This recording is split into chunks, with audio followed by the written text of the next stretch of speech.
Welcome to the official YouTube channel for the Colin Cowherd Podcast. Go on, hit the subscribe button. There you go, right down there. If you want to be among the first to hear my weekly takes, NFL, college football, more, right there.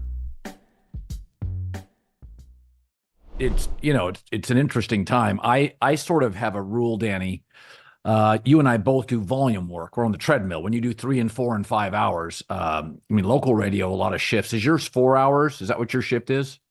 Yeah, 2 to 6 p.m. Central. So 4 hours a day, 5 days a week. Yeah, it's the opposite of Tom Rinaldi, who does a remarkably poignant piece once, 15 times a year. Sometimes I'm so jealous of these people that got to do these masterpieces on the air, and you and I are on the treadmill half the time just trying not to fall off. But I always have a rule: don't do Twitter after a cocktail or after a tragedy, because you're too emotional, and it just gets... you're going to say stuff that you're like, I'm going to bow out. And it was interesting during the assassination attempt of Trump. I just had a lot of thoughts, and I thought, I'm going to take the day off. I just want to learn more. So I don't watch a ton of television outside of sports and occasional politics, but I was literally just watching TV the last 24 hours, just curious, getting all the information. What is sort of your take when you're a sports voice? There's a non-sports tragedy in America, especially when you mix in politics. What did you make of it? What was your reaction, and how did you react? Yeah, so I've got a 4 and a 2-year-old. So my mom was over for dinner. My wife was out of town, and there's just like pure chaos in the house with 4 and 2-year-old boys. And I glanced at Twitter and saw it. And because it's Twitter, you don't even really know if what you're seeing is real. And it looks so ridiculous. And then you're trying to like play Paw Patrol with your kids. And so like it's just a weird headspace to be in. But then I passed my phone to my mom to show her. And she's kind of amazed at the whole thing. Like, we know it's this huge moment, but we don't really lock in on it because I'm with a 4 and a 2-year-old, right? And so there was like the anxiety of what happened. Is it still happening? And then not being as glued to it as I would like to be until a little bit later in the evening. But, I think my take and opinion on this stuff has kind of evolved in terms of participating in the discourse. I'd rather do it in a forum like this than on the internet, because tone gets lost in translation on the internet. Yes. Yeah. Everyone is so heightened, understandably, when something awful happens like that. But then the other thing, I have dialed it back a bit because I don't think many people are having their opinions changed. And so it's like, if I say what I feel, and I've got a lot of thoughts on this, I studied political science in college, I'm pretty politically active, I've got strong opinions on it, but it's like, am I either preaching to a choir, and so then who cares?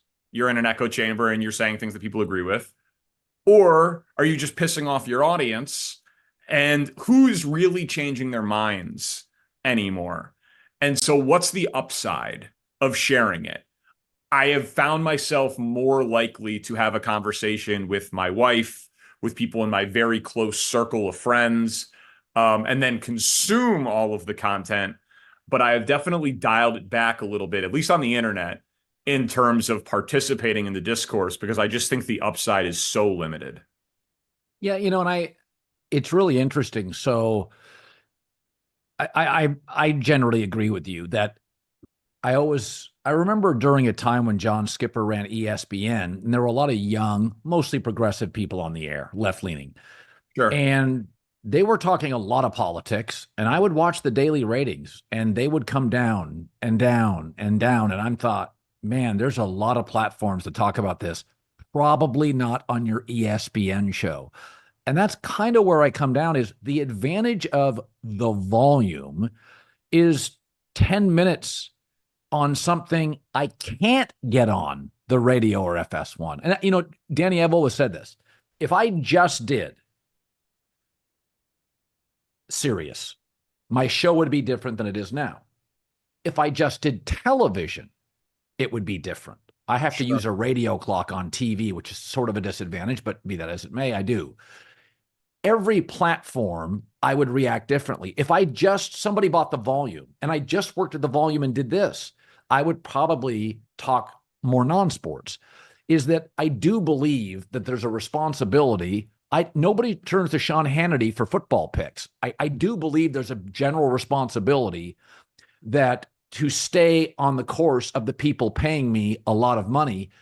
But I do think young people feel peer pressure. I don't, but young people feel like, well, will I get respect from my peers if I'm a 36-year-old broadcaster? I don't feel that. I don't give a damn. But have you ever felt some pressure among other young, smart young people? Hey, if I don't talk about this, what do I look like among my demographic, my age? Definitely. And I mean, listen, like there's takes of me out there breaking that rule back in the day, and maybe some of it is or was peer pressure. I think a lot of us were learning Yeah. as it went down. I mean, I was on the air doing 10 a.m. to 2 p.m., I believe at the time. It might have still been 9 a.m. to 11 a.m., but I was early in my career doing mid mornings, middays in Kansas City when Sandy Hook happened. And it's like you're on the air talking about the Royals lineup construction, and these kids are massacred in a classroom. And it's like, well, it felt ridiculous to be sticking to sports in that moment. And Yeah. then everybody was sharing all of their thoughts on with Colin Kaepernick and Black Lives Matter and that movement because it was coming into sports. And Right. so I did feel like it would be completely disingenuous to tap out of the conversation as Yeah. a smart, educated white dude of privilege with a platform. I was like, I got something to say on this, and I feel like I got some responsibility to say it. Yeah. Like, but I think that we've evolved. I think the industry has kind of evolved and the data came in on some of that stuff. And so I don't know. Like, I'm not going to mention it much on my local radio show tomorrow. I'm not going to grandstand. I'm not going to take calls. I'm not going to do an hour on an assassination attempt. Um, I do local radio. I live in the suburbs of Chicago. I was at the 4th of July parade next to Highland Park's 4th of July parade when there was a 4th of July shooting, 2 years back. And so, I talked about that as a parent. I knew a bunch of people who were there during it. So like that was like a hyper local story that we talked about. Yeah. But it's an inexact science, man. There's Yeah. no great answers. But I didn't say anything with the assassination attempt on Twitter. Checked my mentions. It was just one person, so who cares? It was one person, but I thought about it. It's like, oh, you haven't condemned this? I'm done with your radio show. Yeah. Hold on a second. Like, I have Yeah. to comment on every single thing at all times. Yeah. I don't think that's a reasonable expectation. Yeah. That's kind of how, I think we're learning a lot. I think with the explosion of platforms, there are a lot of places to talk about a lot of things. And I thought, well, I'm going to wait for Danny on Sunday night to talk about it. And that'll be the place, that'll be the platform to do it. After I've consumed all this stuff, and listen, I've said before, I'm not a Trump fan, but I'm American and I'm an America fan. And that's where I land on this stuff. And it pissed me off. The Secret Services, having two buildings 150 yards away with all the rifles today. I'm like, what an egregious, lack of forecasting by the Secret Service. So like to me, I saw a lot of conservative voices immediately jump on, but I will say that my first reaction was I was angry. This is not who we are. You know what I thought to myself for a second, Danny, if I may? I thought, have we become the country that when I used to watch CNN, I was absolutely sure we would never become? The crazy country, the country where there were, regular attempts at politicians' lives, and it was mayhem. And I thought, no, wait. I remember Reagan and Gerald Ford. This has happened. This has happened. We've had it. I've always been surprised it hasn't, to be honest with you. Athletes, there's mental illness issues. Guns are everywhere. I am always like, when I go to games, I'm like strangely vigilant, looking around at, that kind of Yep. stuff. But Me I too. think my initial take was I was angry. I mean, what was if you had an initial take once you knew it was true, what was yours? All right, forget what the calendar says. The football season actually, to me, starts Saturday. The Baltimore Ravens open their camp for the rookies. DraftKings has a best ball millionaire contest. It is the biggest fantasy contest ever. We're talking 15 million guaranteed dollars in the prize pool. 15 million from DraftKings. That's a big number. With two millionaires being crowned for first and second place. That is life-changing. If you're a set it and forget it type, then best ball is for you. No waiver wires, no roster management, bigger rosters so injuries won't end your season, only the draft, and that's it. You are set for the season. I like that, right? So you can play it and have a life too. Check it out. This year, DraftKings offering everyone a draft one, get one special. Everybody gets this. Your $20 entry fee, that's it, $20, scores you a bonus ticket. So get ready for the best ball week at DraftKings. Download the DraftKings app. Takes 90 seconds. Put in the code Colin. That's me, Colin. All customers who enter NFL Best Ball 15 million millionaire contest get a bonus ticket. Only during Best Ball week, only on DraftKings. So it's odd because I'm not a fan. I'm not a fan, but like that all washed away immediately. It's Yeah, like same. right? Like, but it was relief in a weird way because it's obviously terrible and tragic, and someone did lose their life in addition to the shooter. But man, what would this country feel like right now if it was an inch to the right? No question. You like that part of me, that's the thing that I can't shake is it would have been broadcast on national television. We've got an election in 4 months. I hate when people say as polarized as ever. I don't believe that. We had a civil war, but we are very polarized. People are very angry. People are very armed. And it would be very, very, very uncomfortable. It already is uncomfortable. Don't get it twisted. I mean, the Republican convention is 75 minutes north of me in Milwaukee, and the Democratic convention is in Chicago in a month. So like it's, I'm very close to it. It's happening. The tensions are going to be high.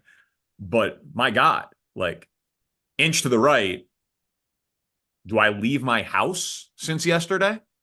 You know what I mean? Like what would we be feeling if that had happened? So it's really weird. Because it's not, anger is probably more appropriate, but relief. And then the only other thing I'll say to what you said, man, like I'd like to think that that's not the country that we are, but I don't have much evidence to support that statement. You mentioned Reagan, obviously, Dr. King. There were plenty of threats that we know of made against Barack Obama and his children that have come out publicly. We've had shootings at every place that should be a safe haven, from a grocery store to a college campus to a kindergarten classroom to a movie theater. So we have people marching with tiki torches. We got. It's not great. Like it better than it's been. You know what I mean? Like I don't think we're in our worst time ever. I'm not saying that, but this idea that like we are somehow totally above that. Yeah. I can't say I was shocked, Colin. I can't say I was shocked. I was angry. I was relieved. But I can't say I was shocked, which is terrible.